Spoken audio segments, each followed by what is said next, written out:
Ada banyak orang tidak paham tentang, saya mulai dulu dengan definisi pernikahan. Dan ini sudah terbit dalam bentuk DVD manajemen rumah tangga Islami. DVD saya bisa dicari, insya Allah ada. Teman-teman Wisol terbitkan, dan juga kalau tidak salah waktu tabligh akbar saya sempat titipin di sini. Mungkin di masjid masih ada. Kalau enggak nanti kalau ada yang pesan bisa insya Allah saya bawain pada pertemuan yang akan datang. Intinya saya sebutkan di situ ada tujuan, ada definisi pernikahan. Banyak orang berumah tangga tidak tahu apa definisi pernikahan. Di dalam Islam itu ada definisinya. Pernikahan dalam Islam adalah penyatuan dua lawan jenis anak Adam dalam sebuah ikatan ritual agama yang menghalalkan hubungan biologis di antara keduanya, serta menyatukan antara kedua keluarga, kedua pasangan, suku dan negara. Itu definisinya.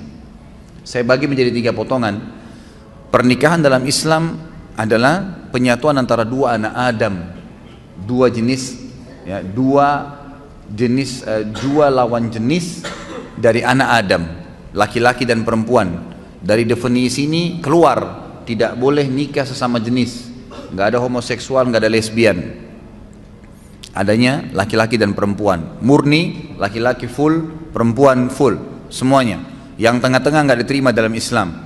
Banci, lesbian, homoseksual nggak ada dalam Islam, ditolak semua, dosa besar, hukum, nggak boleh, penyakit.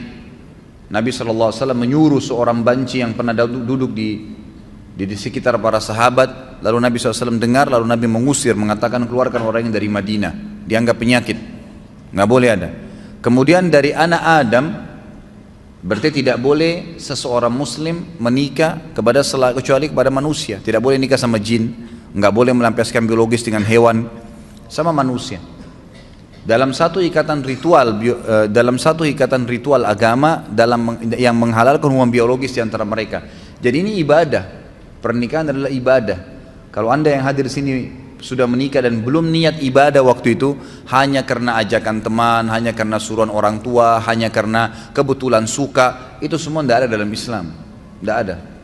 Pernikahan harus jelas dari awal niatnya karena ibadah, sehingga suka dukanya kita bisa laluin. Yang menghalalkan hubungan biologis di antara keduanya, memang tujuan pernikahan 50%, 70% hubungan biologis. Allah sudah bebankan. Munafik orang mengatakan tidak butuh lihat lawan jenis. Kita butuh lihat, butuh ngobrol, butuh pegang, butuh cium, butuh curhat, butuh berhubungan jima, hubungan biologis. Itu fitrah. Kalau ada orang tidak butuh ini, dia keluar, abnormal, bukan orang yang normal.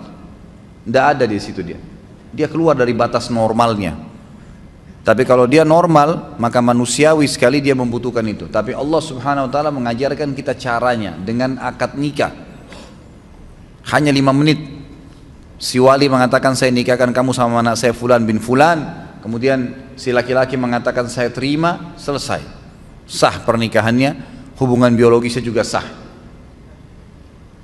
Lalu dikatakan akan menyatukan keluarga kedua pasangan. Jangan antum menikah targetnya hanya pasangan kita. Kalau kita menikah, tanda kutip kita juga menikah, tanda kutip ya, kita juga menikah dengan keluarganya. Harus siap, ada ipar, ada mertua. Banyak orang ribut sama mertuanya, ribut sama iparnya karena dia tidak siap. Dia cuma mau pasangan hidupnya saja, eksklusif. Iparnya datang gak dibukain pintu. Suaminya mau bakti sama ibunya, cemberut. Dosa dia. Gimana caranya? Hukum syar'i tidak bisa diubah. Ini bukan hukum rimba. Hukum Allah pencipta langit dan bumi. Laki-laki tetap wajib bakti sama orang tuanya sampai dia mati. Dianya mati. Kalau orang tuanya mati atau hidup tetap wajib dia bakti. Tidak boleh istri menjadi penghalang suaminya untuk ketemu ibunya, bakti, ngantarin makanan, ziarah kuburnya kalau mati. Nggak boleh. Haram. Dia harus dukung. Banyak istri bangkang dalam poin ini sampai seorang anak berani bangkang dengan orang tuanya. Bahkan saya tahu ada kejadian di Jakarta karena istrinya nggak suka, tadinya dia belikan rumah ibunya di sebelah rumahnya, dipindahin ibunya. Durhaka sama orang tua. Sampai ulama mengatakan kalau ada seorang anak laki-laki menikah, kemudian dia biarkan ibunya duduk di belakang, istrinya di depan, dia durhaka itu. Itu namanya, durhaka. Kecuali ibunya yang minta. Tidak boleh. Dan ini wanita harus paham nih. Nggak bisa. Kalau wanita seperti ini diceraikan, halal dalam agama Islam. Dia menjadi penyebab si anak putus dengan orang tuanya, halal diceraikan, nggak boleh. Lain kalau perempuan yang memang menikah suaminya nomor satu. Sama Anda juga sebagai laki-laki, tahu perempuan ini pada saat menikah dia punya orang tua, dia punya anak, dia punya saudara, kita punya ipar, harus bisa datang ke rumah, bertemu. Ustadz, mertua saya cerewet, nggak apa-apa, cobaan. Enaknya hidup nggak mau ada cobaan, gimana caranya? Harus ada cobaannya. Ada orang dicoba di pasangan hidupnya, di mertuanya, di iparnya, di anaknya, di tetangganya, banyak, harus ada cobaan. Kalau nggak ada cobaan, hidup kita datar terus, nggak ada seninya kehidupan ini. Nggak ada seninya, dan manusia nanti tidak akan keluar, potensi seseorang akan keluar kalau cobaan ada. Kita akan muncul ide-ide untuk mencari jalan keluar pada saat kapan? Cobaan ada. Bayangkan kalau hidup kita datar terus nggak ada cobaannya, nggak bakal keluar potensi kita. Allah SWT datangkan cobaan itu untuk mengorek, mengeluarkan potensi yang ada. Emang begitu. Hadapin, pecahkan, ya kan? Pahala sabar didapatkan kapan? Pada saat cobaan datang. Kalau cobaan tidak ada, gimana bisa? Nggak mungkin, ya kan? Istri kita hidup 20 tahun di rumah tangganya sama orang tuanya dengan pola tertentu, cara makan, cara tidur, cara berpakaian. Kita pun hidup 30 tahun di ayah dan orang tua kita dengan cara makan, cara hidup dan seterusnya. Lalu kemudian disatukan, tiba-tiba mau bisa baik semuanya? Nggak bisa. Pasti ada penyesuaian. Asas yang penting dalam rumah tangga adalah yang benar memaafkan, yang salah meminta maaf. Selesai. Dan jangan nginapkan masalah. Jangan pernah nginapkan masalah. Clearkan pada saat itu. Salah minta maaf, saya perbaikin. Kembali kepada hukum Allah, patokannya agama Allah. Benar salah itu di mata Allah SWT, bukan di mata individu. Banyak orang laki-laki lemah, begitu istrinya marah sama dia, gara-gara dia pergi ke ibunya, langsung dia, ya sudah saya nggak usah ke ibu deh kalau begitu. Daripada saya ribut sama istri saya. Subhanallah. Dudukkan istri Anda. Kamu tahu nggak hukum agama saya wajib bakti dengan ibu saya? Durhaka saya kalau nggak kesana. Kamu pun berdosa kalau kamu lakukan ini. Memang harus begitu. Jangan malah salah di sini, kendor. Harus jelas ya. Kalau perlu seorang istri sokong, kamu ke ibumu, ayo saya temenin. Kapan ke ibu, kapan ke ayah. Berikan sokongan. Kemudian dalam pernikahan juga ada tujuan, teman-teman sekalian, harus ada tujuan. Tujuan pertama itu perluasan hubungan. Memang itu tujuannya. A'udzubillahi minasyaitonir rajim. Ya ayuhan nas, inna khalaqnakum min dzakarin wa untha wa ja'alnakum syu'uban wa qabaila lita'arafu. Inna akramakum innallaha yatqakum. Hai manusia, kami ciptakan kalian bersuku-suku dari laki-laki dan perempuan, dan kami jadikan kalian bersuku-suku, berbangsa-bangsa.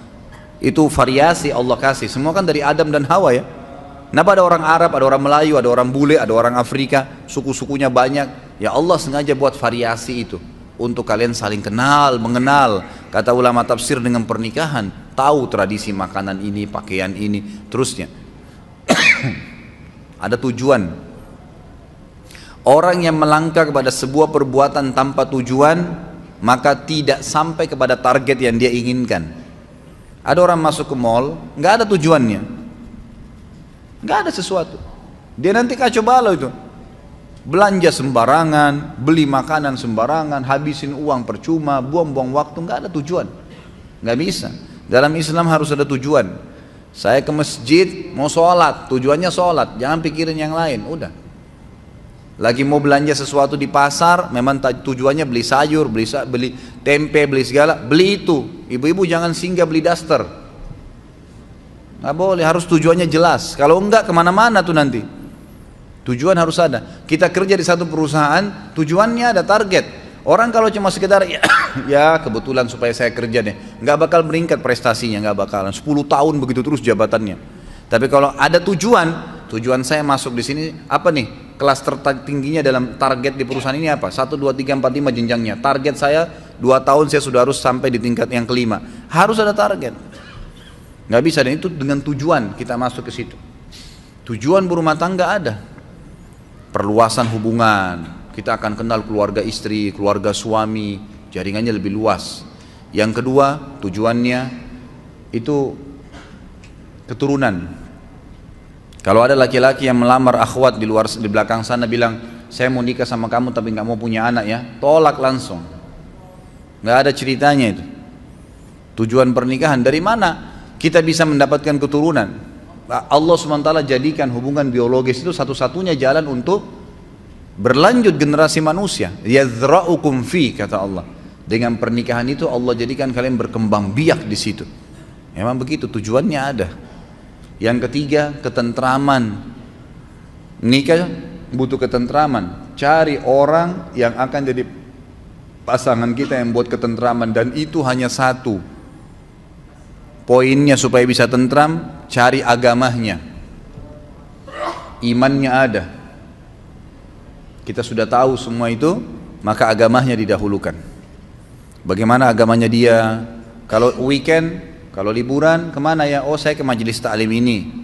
Oh, saya hadir di pengajian ustadz ini. Oh, saya kalau weekend ke karaoke, saya ke pantai di Ancol duduk dengan sama teman-teman. Oh, saya main gaple. Udah jelas.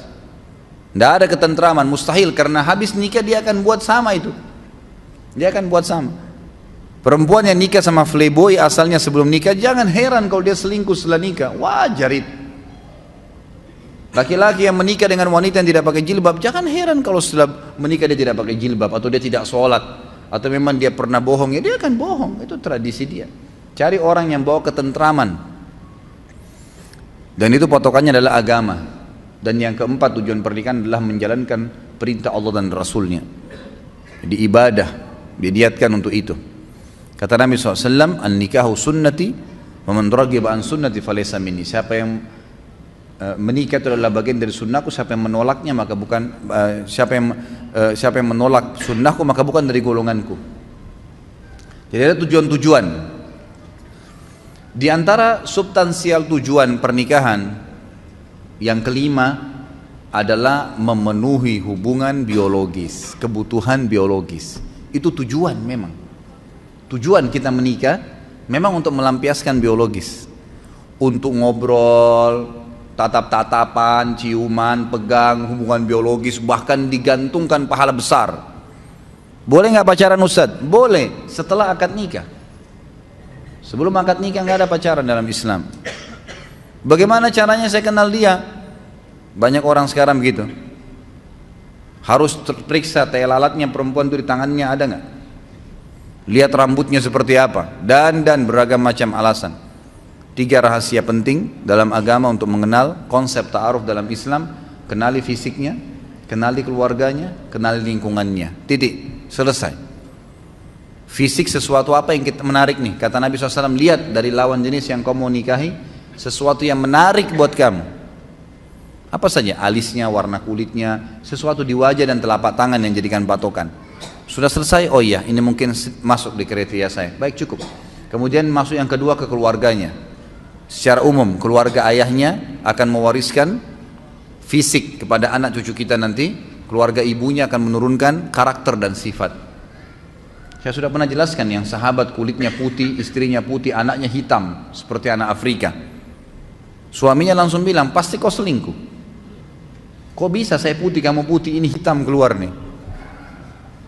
Kata istrinya, demi Allah saya nggak pernah disentuh kecuali sama kamu. Ribut, didengar oleh Nabi SAW, dilapor, ya Rasulullah, nih lihat nih, putih-putih ini hitam. Gimana bisa? Nabi SAW diam sejenak, datang wahyu. Lalu Nabi SAW tanya sesuai dengan wahyu kepada laki-laki tersebut, ada gak kakekmu kulitnya hitam begini? Dia bilang ada. Ini keturunannya itu. Jadi fisik turun. Makanya biasa kita dapat suami istri mukanya beda sama anaknya kan? Karena itu dari kakek-kakeknya, dari turunan ayah mereka. Jadi turunan ayah istri dan turunan ayah suami itu sama. Nanti menurunkan, mewariskan fisik secara global ya. Jangan dilihat substansialnya, secara global. Kemudian keluarga istri, keluarga ibu dari istri dan keluarga ibu dari suami itu akan menurunkan karakter, sifat. Secara umum, oh keluarganya calon saya ini umumnya dosen semua, suka belajar. Itu sudah sifat umum keluarga. Ada satu pemabuk, satu ini nggak dihitung. Umum global ini yang dijadikan patokan. Kemudian kenali lingkungannya. Boleh orang kalau ta'aruf tanya, kebiasaannya apa ya? Kerja di mana? Oh, kebiasaan saya kalau lagi iseng saya pulang kantor ke karaoke, duduk sampai jam 12. Habis itu saya pulang, saya hibur diri saya ke bar sampai jam 1. Pulang istirahat, besok kerja lagi. Sudah bisa dibaca belum? Oh, saya kalau lagi kosong ya nggak apa-apa, saya cuma duduk gitu. Di rumah kalau akhwatnya bilang, kadang-kadang saya nonton TV, duduk, saya putar nonton film India dari pagi sampai sore. Sudah tahu belum? Udah punya gambaran lingkungannya. Berarti nanti akan begitu tuh kalau sudah menikah. Oh, saya kalau pulang taklim mampir Nur Iman belajar. Saya belajar taklim. Oh, saya kalau weekend saya hadir tablik akbar di sini. Dan seterusnya. Saya mulai ikut tahfidz Quran, beberapa surah di store setiap minggu. Nah, itu berarti kita tahu lingkungannya. Nah, ini berarti bagus nih, gitu kan? Itu saja, nggak perlu pacaran keluar sama-sama, nggak usah. Semoga Allah berikan hidayah. Kadang-kadang ada orang tua, kok bisa itu loh. Datang laki-laki malam minggu, tante, om pamit ya, saya mau bawa anaknya. Iya silahkan. Masya Allah. Silahkan dibawa ke Ancol, dibawa ke bioskop dingin-dingin terus ndak zina. Bohong, ndak zina. Bagaimana caranya nggak zina? Gitu kan? Nggak ada, paling sedikit itu sudah iktirab ke zina. Ujung-ujungnya, nggak bisa, susah. Nanti hamil di luar nikah, sibuk nikahkan. Bagaimana? Dari mana sahnya nikahnya orang hamil itu? Mana anaknya nggak jelas statusnya, nggak boleh dinisbatkan kepada pemilik sperma, nggak ada hak waris di antara mereka. Kalau anaknya perempuan dari hasil zina, dia nggak punya hak wali. Banyak sekali rentetan hukumnya. Tujuan pernikahan termasuk yang tidak kalah pentingnya adalah kebutuhan biologis. Itu nggak bisa dipungkirin. Teman-teman kalau yang punya anak, jangan tunda mereka menikah, nikahkan. Karena kadang-kadang subhanallah fitnah terjadi.